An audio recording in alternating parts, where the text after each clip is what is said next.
Kelly Ripa announced that her husband, Mark Consuelos, is making a huge new career move. He is doing something totally different than Live with Kelly and Mark. However, he and Kelly are excited for what is to come. They announced the news recently, and fans cannot wait to see what the future brings for them. There is a lot to unfold and uncover. Keep reading to find out more about this situation. Kelly Ripa and Mark Consuelos are fan favorites. They host Live with Kelly and Mark. However, they have won multiple awards for their talk show. Fans are constantly tuning in to see what they are up to. Mark was known before his talk show, though. He is a famous actor who has been in a lot of things. Riverdale was one of his more popular projects. Fans have loved him for years. However, it seems that he is going to be trying something new. Kelly Ripa has announced the huge career move Mark Consuelos is making. She is excited for him. However, they both had anxiety over the situation. Quote, "I have a big announcement to make, a huge announcement to make. You see this man right here, Mark Consuelos, co-host of this here talk show? He's going to Broadway. That's right." It was revealed that he is going to be on Broadway. He will be in the play Fallen Angels, playing Maurice Duclos. The show will start on April 19th. However, it was revealed that their son will also be on Broadway around the same time. So Kelly is going to have to choose who she goes to see every night. This is something Mark has wanted to do, so he took the leap and went through with it. It seems as though Mark Consuelos is going to be performing on Broadway. However, their son will also be on the musical stages. This is exciting for their entire family. However, Kelly is going to have some tough decisions to make. She will have to decide who she is going to watch each night. Regardless, she is proud of them both and cannot wait. What do you think about this situation? Are you shocked that he is going on Broadway? Let us know in the comments below. We would love to hear your thoughts on this. The lights on the Live with Kelly and Mark set always felt like a kind of home, warm, familiar, ever forgiving.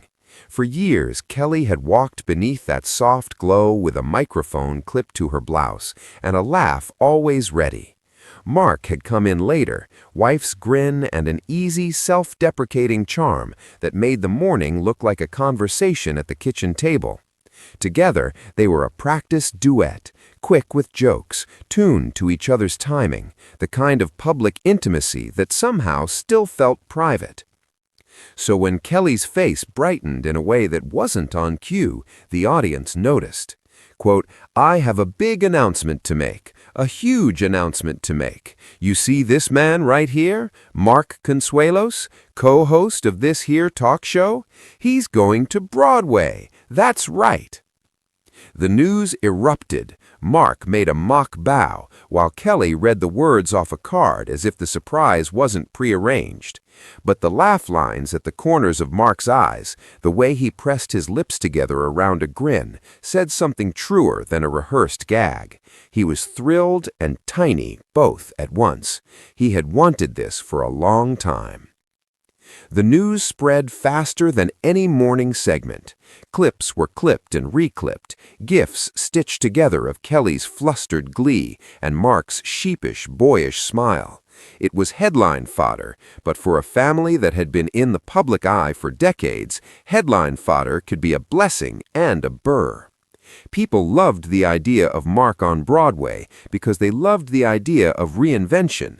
They loved it because Mark had been an actor long before he was a talk show host. They loved the idea because the theater has that old, honest romance that television sometimes lacks. The role was Maurice Duclos in Fallen Angels, a revival that promised to be polished and intimate, the kind of production where every gesture matters and the audience sits so close you can feel a breath. The show would begin previews on April 19th, and suddenly Mark's calendar, once predictably filled with program tapings and red carpets, filled with rehearsals, dialect coaching, blocking, and the kind of discipline that would be a near mystical contrast to the semi-improvised cadence of daytime television. The delicious, complicated twist was that their son would also be treading on Broadway's boards around the same time. Kelly said it with a laugh that held something like disbelief. "I'm gonna have to choose who I go to see every night," she joked to the camera. And the joke landed with a sting, because behind it was the rawness of a mother's love and the logistics of two careers that demanded presence.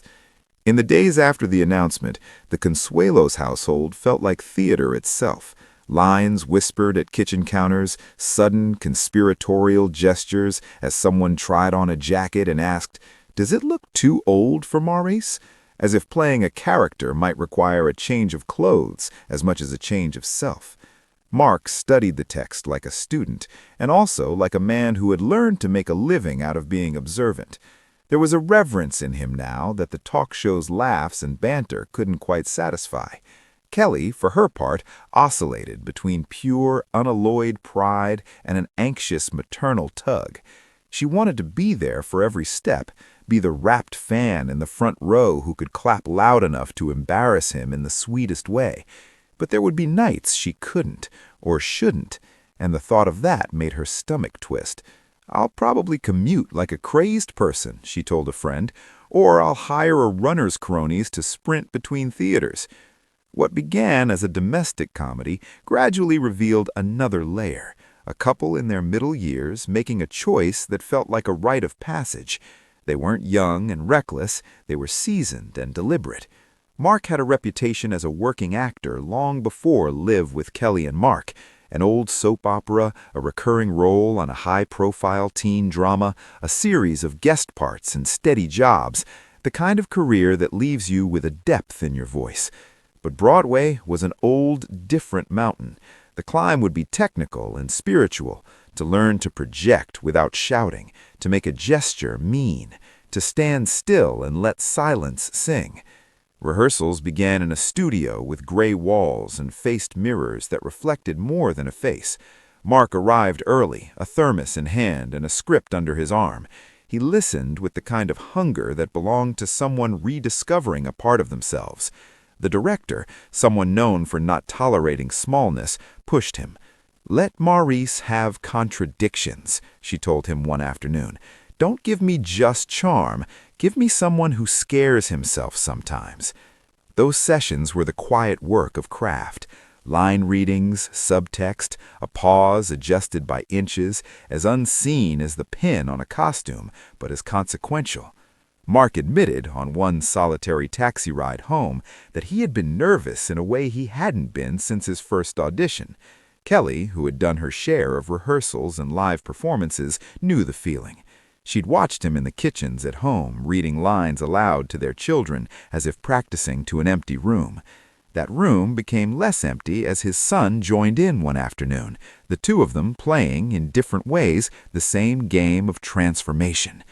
The announcement had also cracked open something public. Fans began to weigh in. Comments rolled in by the thousands, proud, incredulous, ecstatic. Social media made a noisy chorus.